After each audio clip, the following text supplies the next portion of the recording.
ये 3 हम जो हमारी बेसिक सेंट्रल प्रॉब्लम्स हैं इनके बारे में हम लास्ट क्लास में पढ़ चुके हैं। ओके, मुझे गरिमा बताएगी। गरिमा, अलोकेशन के अंदर हम किन 3 प्रॉब्लम्स के बारे में पढ़ते हैं?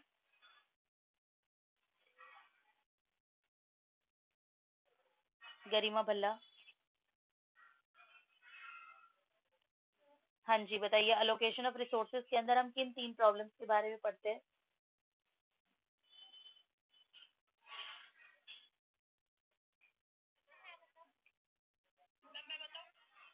क्यों गरिमा को नहीं आता? यस पलक बताइए।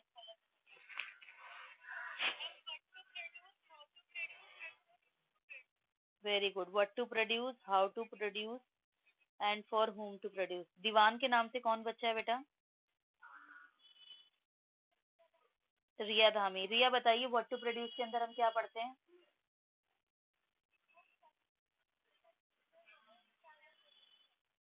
हमारे पास क्या चॉइसेस होती है प्रोड्यूस करने के लिए?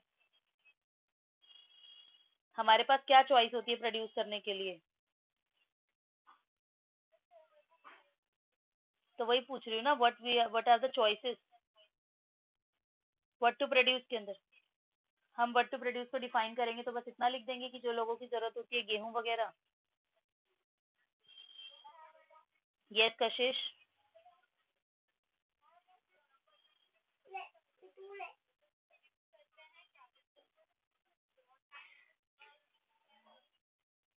Very good. Consumer goods, capital goods, war time goods, peace time goods. ये हमारे पास 4 ऑल्टरनेटिव्स होते हैं, 4 ऑप्शंस होते हैं जिनको हम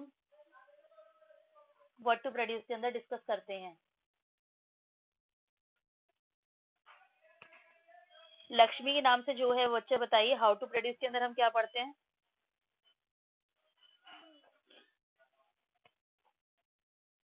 लक्ष्मी, आपकी वॉइस बहुत धीरे आ रही है, थोड़ा फोन के पास आके बोलिए।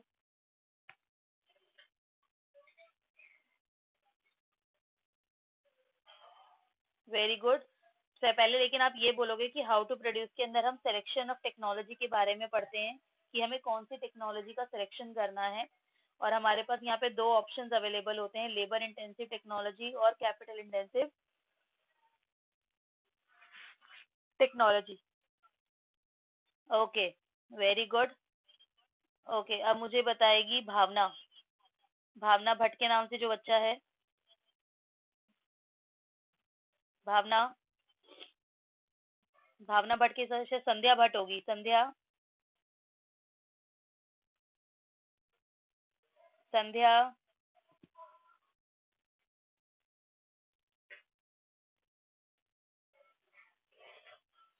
संध्या जवाब दो बेटा। अनु,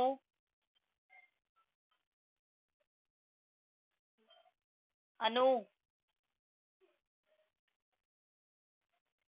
ये बच्चे जो जवाब नहीं दे रहे हैं उसका क्या मतलब समझूं मैं?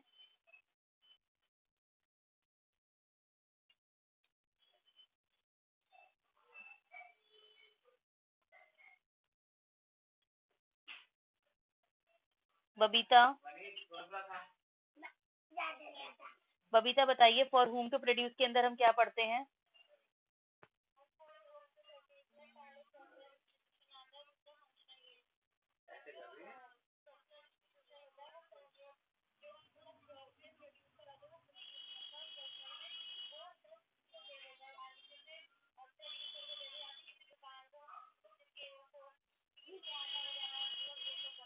आपने खुद ही यूज करने वाली चीज कहाँ बोली? नहीं बेटा, वो खुद ही यूज नहीं करता। नहीं बच्चा, थोड़ा कंफ्यूज हो रहे हो आप। देखो ध्यान से सुनो। पहली बात तो आपको ये बोलना है कि फॉर होम टू प्रोड्यूस के अंदर हम बात करते हैं कि हमने जो प्रोडक्ट बनाया है वो किसे डिस्ट्रीब्यूट करना है। ठीक है, हमें वो सामान किसको देना है, हम इस बारे में बात करते हैं। फिर हम कहते हैं हमारे पास यहाँ पर 2 ऑप्शंस अवेलेबल होते हैं, 2 ऑल्टरनेटिव्स हमारे पास अवेलेबल हैं, पर्सनल डिस्ट्रीब्यूशन और फंक्शनल डिस्ट्रीब्यूशन। पर्सनल डिस्ट्रीब्यूशन का मतलब होता है व्यक्तिगत वितरण, यानी जब आप अपने बनाए हुए सामान को व्यक्तिगत रूप से किसी उपभोक्ता को देते हैं, आप खुद इस्तेमाल नहीं कर रहे, आप उसको व्यक्तिगत रूप से किसी उपभोक्ता को दे रहे हैं। लेकिन फंक्शनल डिस्ट्रीब्यूशन यानी कार्यात्मक वितरण का मतलब होता है जब आप किसी उपभोक्ता को ना देकर आप किसी ऐसी फंक्शनल यूनिट को वो सामान दे रहे हैं जो उसका आगे रीयूज करेगा।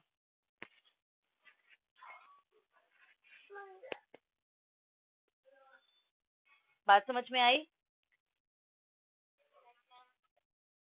इसमें मैं आपको एक छोटा सा एग्जांपल देती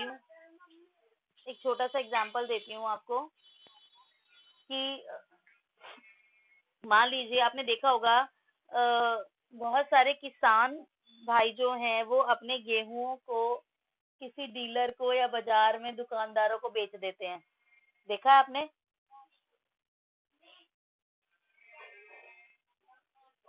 लेकिन कुछ ऐसे लोग होते हैं जो शहरों में आकर अपनी वो उनकी जो बैलगाड़ी या कुछ जो तांगा वांगा होता है उसमें अपना सारा अनाज रखते हैं, शहरों में आके खुद घरों में आके बेचते हैं, घर घर मतलब आकर।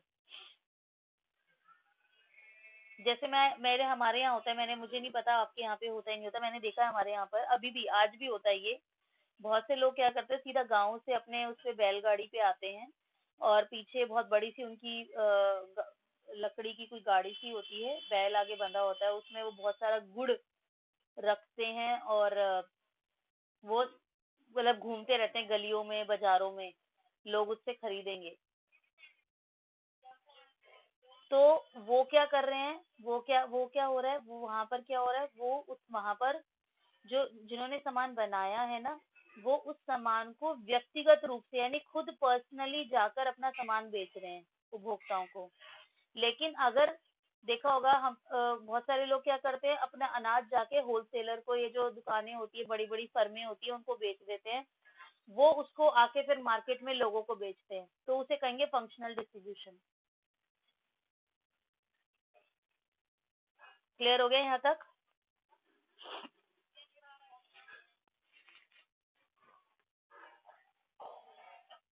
अब आज हमने पढ़ना है फुल यूटिलाइजेशन ऑफ रिसोर्सेज।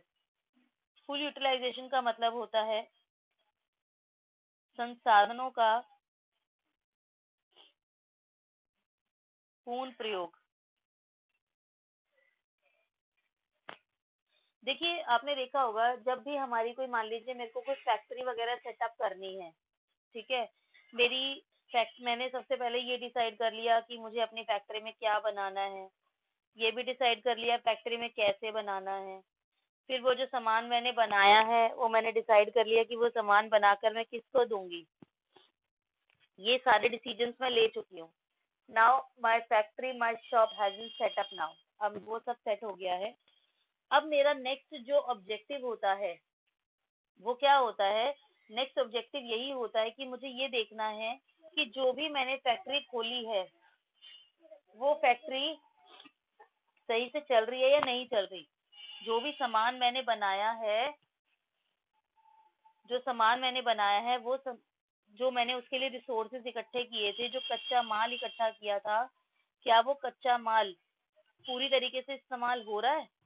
आपने देखा होगा जनरली जब कोई नई शॉप खुलती है वो उस समय पर अपनी दुकान में माल भरते चले जाते हैं, ठीक है, उस टाइम मशीनें ले आते हैं, बहुत सारी नई नई चीजें ले आते हैं और वो ये ध्यान नहीं रखते, वो देखते नहीं है कि मतलब हमारा क्या यूज हो रहा है नहीं हो रहा। उस समय उनका मेन फोकस जो होता है वो अपनी फैक्ट्री को सेटअप करने में होता है ऐसा।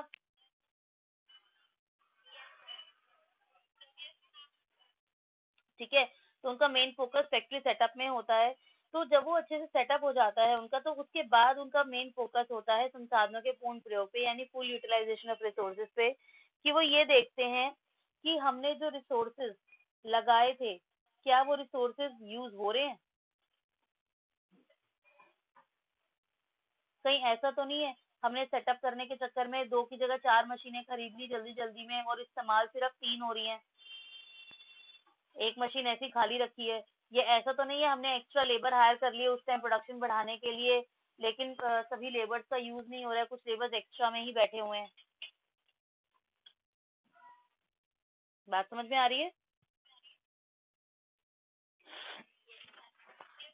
तो वो हमारा नेक्स्ट ऑब्जेक्टिव होता है कि हमें ये देखना है कि हमारे रिसोर्सेज जो है फुली यूटिलाइज हो रहे हैं नहीं हो रहे, हमारे संसाधनों का पूर्ण प्रयोग हो रहा है या नहीं हो रहा। आपने देखा होगा हमारी इकोनॉमी में, अगर हम अपनी कंट्री की बात करें, जहाँ पे हम थोड़ा सा इधर ये बाईपास की तरफ चले जाते हैं, कितना लैंड एरिया है ना जो खाली पड़ा है, जो वेस्ट हो रहा है। ठीक है, तो वो क्या हो रहा है, वो रिसोर्सेज वेस्ट ही तो हो रहे हैं। अगर हम वहां पर कुछ फ्लैट्स बना दें, रेजिडेंशियल एरिया बना दें या कोई फैक्ट्री बना दें जो, तो लोगों को काम मिलेगा। अगर रेजिडेंशियल बना देंगे तो बहुत सारे लोग जो जिनको रहने के लिए घर नहीं है उनको घर मिल जाएगा। It will be a use of that particular resource. Got my point? तो हमें ये देखना है कि हमारे रिसोर्सेज जो हैं वो वेस्ट नहीं होने चाहिए, no wastage, it should be fully utilise. Okay, उसके बाद है ग्रोथ। ग्रोथ हर कोई सोचता है, जब आपका बिजनेस सेटअप हो जाता है, आपने अपना बिजनेस सेटअप कर लिया, आपने ये भी चेक कर लिया कि आपके सभी रिसोर्सेज पूरी तरीके से यूज हो रहे हैं नहीं हो रहे हैं, तो अब आप क्या देखोगे, अब आप देखोगे कि आपके रिसोर्स, अब आप ग्रोथ करने की सोचोगे, अब आप सामान बढ़ाने की सोचोगे। अब आप सोचोगे मैं 4 चीजें पहले बेचता था या बेचती थी और अब मैं 5 चीजें या 10 चीजें बेचूंगी, मैं नई चीजें और ले आती हूँ। आपने देखा होगा आपके घर के आसपास जब कोई शॉप खुलती है, उसमें पहले लिमिटेड सामान होता है, फिर धीरे धीरे धीरे जैसे वो चलने लगती है वो सामान उसमें बढ़ता चला जाता है, वो उसमें वैरायटीज रखनी शुरू कर देता है ना। तो दिस इज कॉल्ड ग्रोथ, यानी संसाधनों का विकास। क्लियर हो गया ये बात? ओके, देखिए, नोट कर लिया ये सब आपने। अब इसके बाद जो हमारे इस चैप्टर में कॉन्सेप्ट आता है वो पीपीसी आता है, और वो सिलेबस से कट हो गया है, लेकिन सिर्फ आपको एक छोटी सी चीज जो इन सेंट्रल प्रॉब्लम से रिलेटेड है वो आपको मैं बता रही हूँ, जो आपको पता होना चाहिए। देखिए, जब हम पीपीसी बनाते हैं, दिस इज पीपीसी, जिसके एक्स एक्सिस पे गुड एक्स होता है 0, और वाई एक्सिस पे गुड वाई होता है। ठीक है, जब भी हम बात करते हैं, पॉइंट्स को ध्यान में देखेंगे, जो मैं पॉइंट्स बात कर रही हूँ, देखिए मैंने पिंक कलर से कुछ पॉइंट्स लगाए हैं, रेड कलर से एक पॉइंट लगाया है, और ग्रीन कलर से एक पॉइंट लगाया है।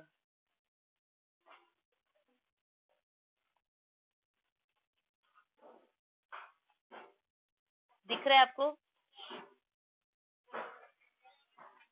हम ये कहते हैं कि हमारा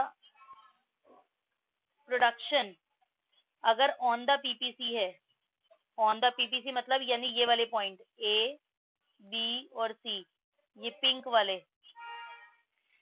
अगर हमारा production point on the PPC है तो हम कहते हैं हमारे रिसोर्सेज का फुल यूटिलाइजेशन हो रहा है, हमारे रिसोर्सेज वेस्ट नहीं हो रहे हैं। बेटा ये दिवा के नाम से जो है म्यूट करिए प्लीज, आशा म्यूट करिए। फुल यूटिलाइजेशन ऑफ रिसोर्सेज कहता है अगर हमारा production point on the PPC है। अगर हमारा production point in the PPC है, यानी ये जो डी पॉइंट है, अगर हम प्रोडक्शन यहाँ पर कर रहे हैं तो ये डिपिक्ट करता है कि हमारे रिसोर्सेज वेस्ट हो रहे हैं, हम रिसोर्सेज को पूरा इस्तेमाल नहीं कर रहे। ये डी पॉइंट हमें बता रहा है अंडर यूटिलाइजेशन ऑफ रिसोर्सेज। और अगर हमारा production point outside the PPC यानी पीपीसी के बाहर है, यानी ये ई वाला पॉइंट, तो ये हमें बताता है ओवर यूटिलाइजेशन ऑफ रिसोर्सेज, यानी हम अपने रिसोर्सेज को जरूरत से ज्यादा इस्तेमाल कर रहे हैं, जितना हमें इस्तेमाल नहीं करना चाहिए हम उससे ज्यादा इस्तेमाल कर रहे हैं। तो ये पॉइंट आपको पता होने चाहिए कि A B C D E, ये पांचों पॉइंट क्या रिप्रेजेंट कर रहे हैं। क्लियर हो गया? क्लियर हो गया बेटा?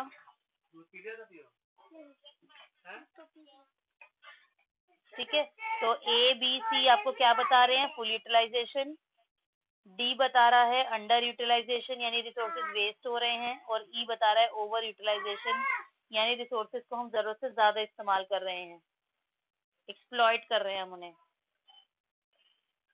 क्लियर हो गई ये बात?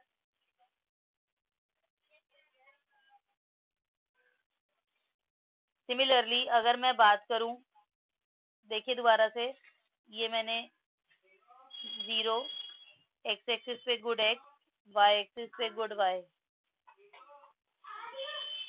ये हमारा पीपीसी है। अगर हम ये कहते हैं कि पीपीसी राइटवर्ड शिफ्ट कर गया पैरेलल, दिख रहा है सबको?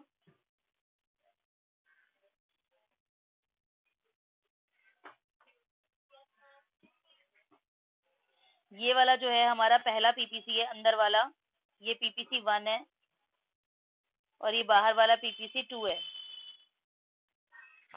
तो हमारा जो पीपीसी है वो राइटवर्ड पैरेलल शिफ्ट कर गया दोनों तरफ से। ठीक है, तो इसे हम कहते हैं ग्रोथ ऑफ रिसोर्सेज, कि हमारे रिसोर्सेज की ग्रोथ हो गई, इसलिए हमारे दोनों प्रोडक्ट का प्रोडक्शन जो है वो बढ़ गया।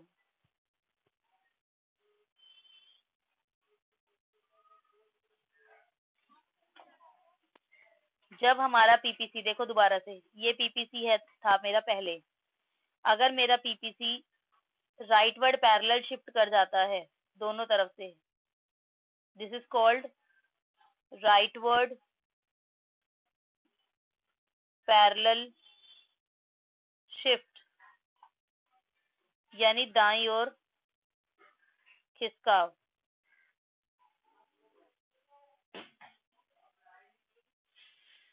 अम्मा को बोल मैंने झाड़ू लगा दी, अम्मा को बोल मैंने नीचे झाड़ू लगा दी है। ठीक है बेटा, जब हमारा राइटवर्ड पैरेलल शिफ्ट हो जाता है तो उसे हम ग्रोथ कहते हैं।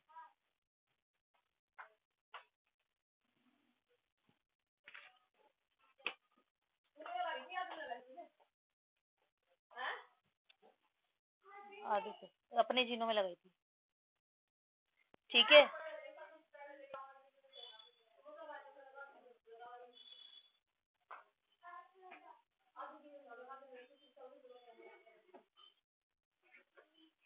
तो भाभी लगा देगी ना, भी उनमें लगाएगी, नीचे लगा देंगी वो। ठीक है, आप लगा लो, मुझे लगा। क्लियर हो गए बेटा?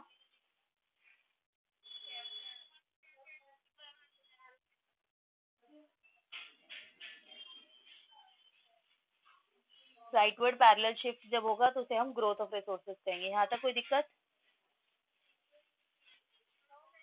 तो that is all about your chapter 2। आपका चैप्टर 2 कंप्लीट हो गया है। मैं इसके क्वेश्चन आंसर शेयर करूंगी, लेकिन आज नहीं करूंगी, इसके मैं 1-2 दिन बाद करूंगी लेसन 2 के क्वेश्चन आंसर। हिंदी मीडियम के मुझे पता है मुझे भेजने हैं, हिंदी मीडियम के मैं भेज दूंगी, लेकिन कुछ पूछना है लेसन 1 और 2 में तो आप पूछ सकते हैं।